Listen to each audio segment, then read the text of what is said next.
नमस्कार, जय हिंद साथियों। आपके अपने YouTube channel Aryan all exam notes में मैं राम नरेश मिश्र आप सभी का स्वागत एवं अभिनंदन करता हूं। दोस्तों, आज मैं आप सभी के लिए पूर्व मध्यकालीन दक्षिण भारत के 30 महत्वपूर्ण प्रश्नों को लेकर आया हूं, जो सभी प्रकार की परीक्षाओं के लिए बहुत महत्वपूर्ण हैं। तो आइए हम सब इसका अवलोकन करें, और यदि आपने हमारे चैनल को सब्सक्राइब नहीं किया है तो सब्सक्राइब कर लें, बेल आइकन की घंटी दबा दें तथा इसे अपने दोस्तों में शेयर कर दें, लाइक करें। तो आपका ज्यादा समय न गवाते हुए आइए हम अपने वीडियो की शुरुआत करते हैं।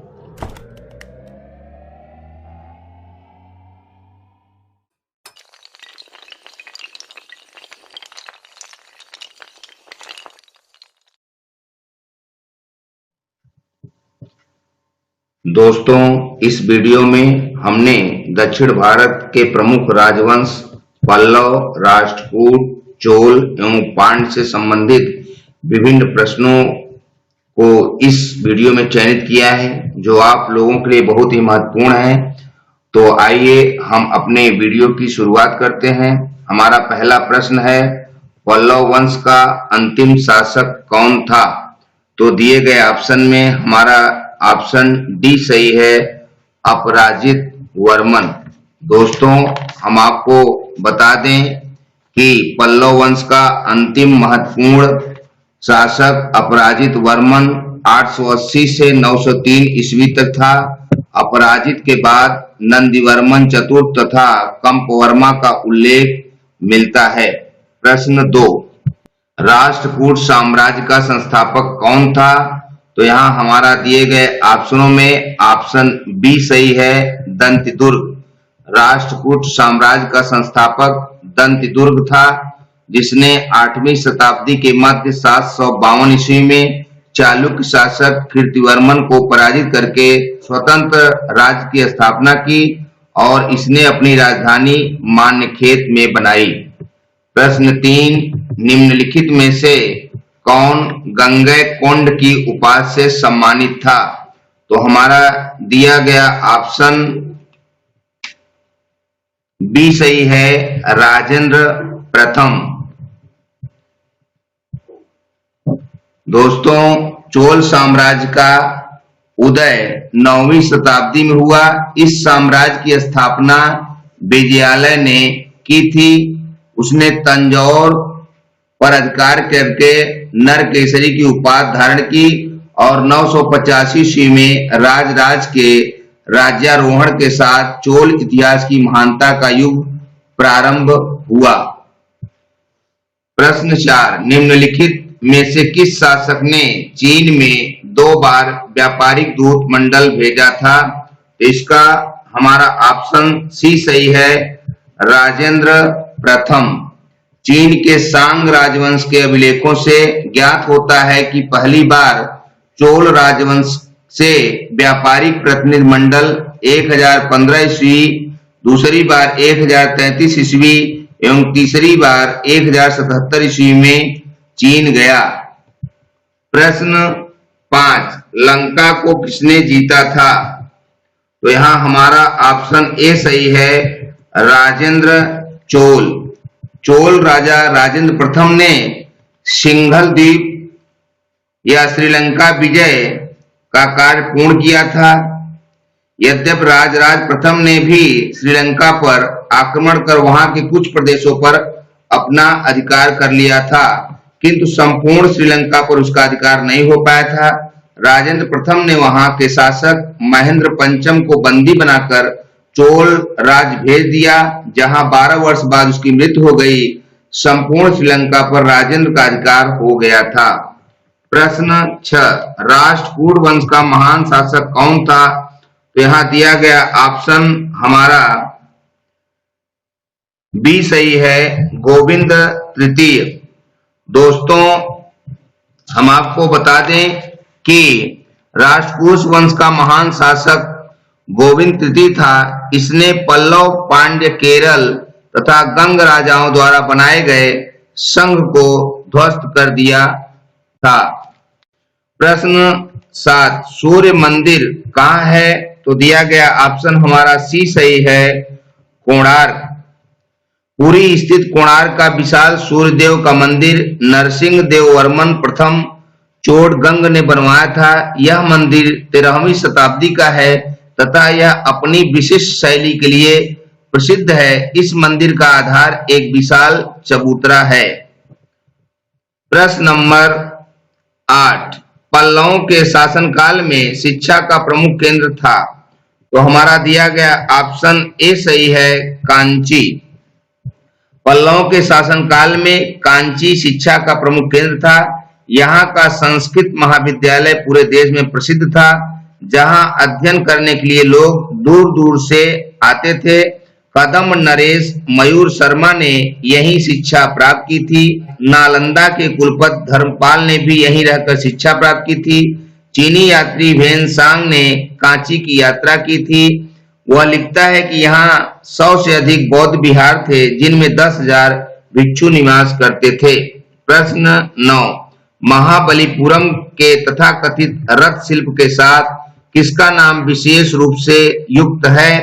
तो यहाँ ऑप्शन हमारा सी सही है, नरसिंह वर्मन प्रथम। दोस्तों, इस शैली का विकास पल्लव शासक नरसिंह वर्मन प्रथम महामल्ल के काल में हुआ। इसके अंतर्गत दो प्रकार के स्मारक बने, मंडप तथा एकाश्मक मंदिर, जिन्हें रथ कहा गया है। इस शैली में निर्मित सभी स्मारक महामल्लपुरम या महाबलीपुरम में विद्यमान हैं। प्रश्न 10, महाबलीपुरम के 7 रथों वाले मंदिर किसने बनवाया। तो यहाँ हमारा ऑप्शन ए सही है, पल्लव। दोस्तों, पल्लव राजाओं ने महाबलीपुरम के 7 रथों वाले मंदिरों का निर्माण करवाया था। प्रश्न 11, निम्नलिखित में से किस चोल शासक ने कावेरी नदी के मुहाने पर अपनी राजधानी स्थापित की एवं इसका नाम गंगैकोंडचोलपुरम रखा। तो हमारा ऑप्शन बी सही है, राजेंद्र प्रथम। राजेंद्र प्रथम का काल चोल शक्ति का चरमोत्कर्ष काल था। इसने गंगा घाटी के अभियान की सफलता पर गंगैकोंडचोल की उपाधि धारण की तथा इस विजय की स्मृति में कावेरी नदी के मुहाने पर गंगैकोंडचोलपुरम नामक नई राजधानी का निर्माण करवाया। प्रश्न 12, पल्लवों ने अपने को किस देवता की संतान घोषित किया था। तो दोस्तों, यहाँ दिए गए ऑप्शनों में ऑप्शन डी सही है, ए एवं बी दोनों, अर्थात वे ब्रह्मा एवं विष्णु दोनों की संतान अपने आप को मानते थे। प्रश्न नंबर 13, पुलकेशिन द्वितीय ने हर्ष की सेना का सामना जिस नदी के तट पर किया था वह नदी थी। तो यहाँ दिया गया ऑप्शन सी सही है, नर्मदा। पुलकेशिन द्वितीय चालुक्य वंश के शासकों में सर्वाधिक योग्य तथा शक्तिशाली था। इसने अपने चाचा मंगलेश तथा उनके समर्थकों की हत्या कर 609 से 10 ईस्वी में बादामी के चालुक्य वंश की गद्दी पर बैठा। पुलकेशिन द्वितीय का हर्ष से नर्मदा नदी के तट पर युद्ध हुआ था। ऐहोल अभिलेख से पता चलता है कि इस युद्ध में पुलकेशिन द्वितीय ने हर्ष को पराजित किया। प्रश्न 14, चोल वंश के शासकों की महानता किस कार्य पर आधारित थी। तो यहाँ दिया गया ऑप्शन बी सही है, श्रेष्ठ शासन व्यवस्था। चोल संस्कृति का सर्वाधिक महत्वपूर्ण पक्ष उसकी शासन व्यवस्था है। चोल सम्राटों की विशिष्ट शासन व्यवस्था में प्रबल केंद्रीय नियंत्रण के साथ ही सुदृढ़ स्थानीय स्वायत्तता भी थी। प्रश्न 15, जगमोहन उड़ीसा के मंदिरों के किस भाग को कहते थे। तो यहाँ दिया गया ऑप्शन बी सही है, मंडप। उड़ीसा के मंदिर शुद्ध नागर शैली का प्रतिनिधित्व करते हैं। ये 7वीं से 13वीं शताब्दी के बीच बनाए गए। इस काल में मंदिर निर्माण कार्य भुवनेश्वर नगर में हुआ। यहाँ लगभग 100 मंदिर बनाए गए। इनमें से लिंगराज मंदिर पूर्ण विकसित आर्य नागर शैली के सर्वोत्तम उदाहरण है। इसके मुख्य भाग हैं गर्भगृह, जिसे देऊल कहते हैं। उससे जुड़ा हुआ दूसरा भाग जगमोहन है, जो एक प्रकार का मंडप है। जहां भक्त लोग एकत्रित होते हैं। तोरण द्वार को गोपुरम कहा जाता है। प्रश्न 16, चोल राजाओं के शासनकाल में उर क्या होती थी? तो यहाँ दिया गया ऑप्शन हमारा ए सही है, सामान्य ग्राम सभा। चोल अभिलेखों में मोटे तौर पर 3 प्रकार की ग्राम सभाओं का उल्लेख है, जिनमें उर, सभा और नगरम था। उर एक सामान्य प्रकार की ग्राम सभा थी। उर की कार्यकारिणी समिति को आलुंगणम कहा जाता था। सभा या महासभा गांव के विद्वान ब्राह्मणों की सभा थी। यह अग्रहार ग्रामों में होती थी। ऐसे ग्रामों को ब्रह्मदेव या मंगलम भी कहा जाता था। अगला प्रश्न है प्रश्न नंबर 17, चोल शासकों का प्रतीक चिन्ह था। तो यहाँ दिया गया ऑप्शन डी सही है, बाघ। दोस्तों, हम आपको बता दें कि चोलों का प्राचीनतम उल्लेख कात्यायन ने किया है। इनका प्रतीक चिन्ह बाघ था। प्रश्न 18, हिंदू, जैन एवं बौद्ध तीनों ही धर्म का प्रतिनिधित्व करने वाली गुफा है। तो यहाँ ऑप्शन हमारा डी सही है, एलोरा। महाराष्ट्र राज्य के औरंगाबाद जिले में स्थित एलोरा नामक स्थान गुफा मंदिरों के लिए प्रसिद्ध है। यहाँ 5वीं से 8वीं शताब्दी तक निर्मित कम से कम 17 गुफाएं हैं, जिनमें से अधिकांश हिंदुओं की तथा कुछ बौद्धों और जैनियों की हैं। एलोरा का सबसे प्रसिद्ध कैलाश नाथ मंदिर है, जिसका निर्माण राष्ट्रकूट कृष्ण प्रथम ने 756 से 753 ईस्वी के कार्यकाल के दौरान अपने कराया था। प्रश्न नंबर 19, तक्कोलम का युद्ध हुआ था। तो यहाँ दिया गया ऑप्शन डी सही है, चोल राष्ट्रकूटों के बीच। तक्कोलम का युद्ध चोल शासक परांतक प्रथम के पुत्र राजादित्य एवं राष्ट्रकूट शासक कृष्ण तृतीय के मध्य हुआ था। इस युद्ध में राष्ट्रकूटों को विजय मिली। यह युद्ध 949 ईस्वी में लड़ा गया था। प्रश्न नंबर 20, चोल प्रशासन में पाडिकावल से तात्पर्य है। तो यहाँ दिया गया ऑप्शन हमारा सी सही है, ग्राम सुरक्षा के लिए दिया जाने वाला कर। चोल अभिलेखों में भूमि कर के साथ साथ जनता से नियमित लिए जाने वाले अन्य कई प्रकार के करों का भी उल्लेख मिलता है। पाडिकावल एक प्रकार का कर था जो ग्राम सुरक्षा के लिए लिया जाता था। प्रश्न 21, चोल काल में व्यक्ति से अभिप्राय था। तो यहाँ दिया गया ऑप्शन हमारा बी सही है, सार्वजनिक कार्यों के लिए बेगार। चोल काल में बेगार को व्यक्ति कहते थे। यह प्रायः सार्वजनिक कार्यों के लिए लिया जाता था। प्रश्न 22, किस चोल शासक ने सबसे पहले भूमि की पैमाइश कराई थी? तो यहाँ ऑप्शन ए सही है, राजराज प्रथम। चोल शासक राजराज प्रथम ने लगभग 1000 ईस्वी में समस्त कृषि भूमि की पैमाइश करवाई तथा भूमि की किस्म के अनुसार भूमिकर निर्धारित किया। प्रश्न नंबर 23, चोल प्रशासन की विशेषता क्या थी? तो यहाँ दिया गया ऑप्शन हमारा डी सही है, स्वायत्तशासी ग्राम प्रशासन। चोल प्रशासन की सर्वाधिक महत्वपूर्ण विशेषता स्थानीय शासन या स्वायत्तशासी ग्राम प्रशासन है। चोल अभिलेखों में 3 प्रकार की ग्राम सभाओं के उल्लेख मिलते हैं, जिनमें उर, सभा या उसे महासभा तथा नगरम भी कहते हैं। इनमें से नगरम व्यापारिक नगरों तक ही सीमित थी।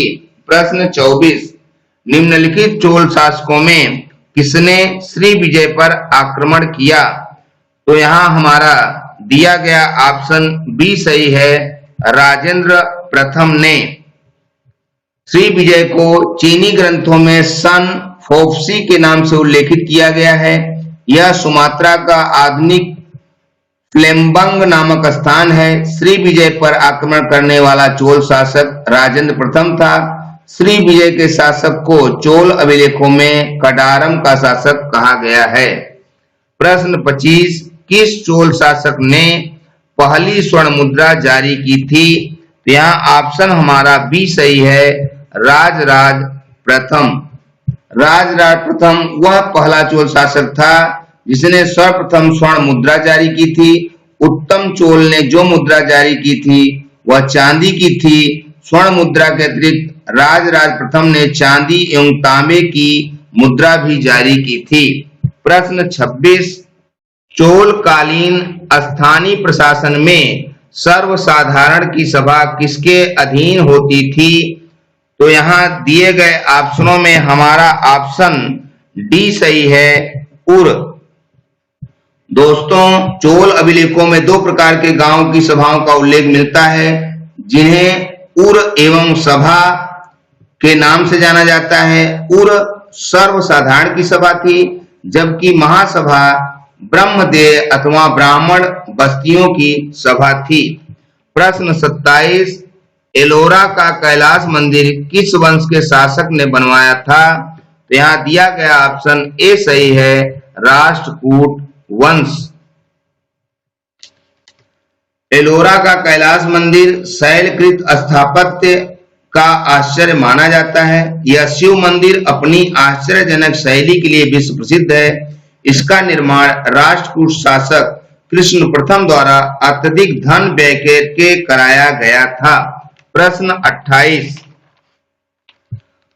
चोल शासक किस धर्म के अनुयायी थे? तो यहाँ दिया गया ऑप्शन हमारा बी सही है, शैव। चोल शासक कट्टर शैव थे। विजयालय वंश के चोल शासकों के परम शैव होने तथा इन्हें उदार संरक्षण देने के कारण ही शैव धर्म द्रविड़ देश के अधिकांश निवासियों का व्यक्तिगत धर्म बन गया।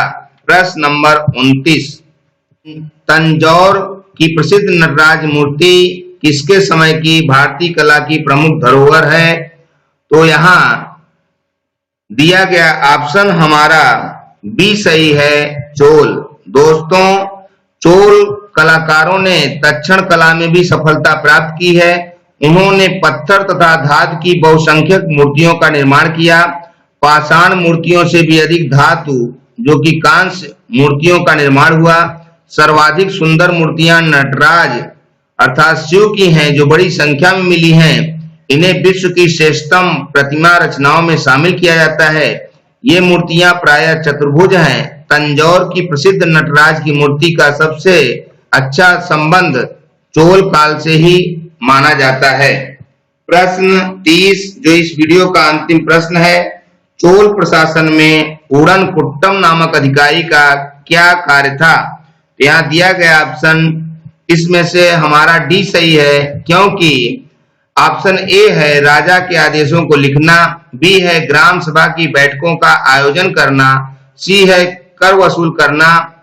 तो इसमें से दिया गया ऑप्शन कोई सही नहीं है। उड़कुट्टम का सामान्य अर्थ सदा प्रस्तुत समूह या समुच्चय है। नीलकंठ शास्त्री के अनुसार उड़नकुट्टम अधिकारियों की किसी परिषद के सदस्य न होकर ऐसे निजी सहायक थे जो राजा एवं कर्मचारी तंत्र के बीच संपर्क का कार्य करते थे तथा संबद्ध विभाग के कर्मचारियों को राज्य की नीति बतलाते थे, जिनके अनुसार वे राज्य के विभिन्न छोटे छोटे स्थानों में काम करते थे। दोस्तों, आपने पूरा वीडियो देखा। हम आज आपके लिए 2 सवाल भी दिए हैं, जिनके उत्तर आप हमें कमेंट बॉक्स में जरूर बताएं और इनके उत्तर इसी वीडियो में छिपे हुए हैं। और दोस्तों, यदि आपने हमारा चैनल सब्सक्राइब नहीं किया है तो सब्सक्राइब कर लें, बेल आइकन की घंटी दबा दें, लाइक शेयर भी करें। तो दोस्तों, आज का पहला सवाल है, महाबलीपुरम के 7 रथों वाले मंदिर किसने बनवाया? और प्रश्न 2 है, किस चोल शासक ने श्री विजय पर आक्रमण किया? तो दोस्तों, आप सभी अपनी परीक्षा की तैयारी करते रहें। हम शीघ्र ही आपके लिए एक नए वीडियो के साथ प्रस्तुत होंगे। तब तक हमें आज्ञा दीजिए। शुक्रिया, थैंक यू, धन्यवाद।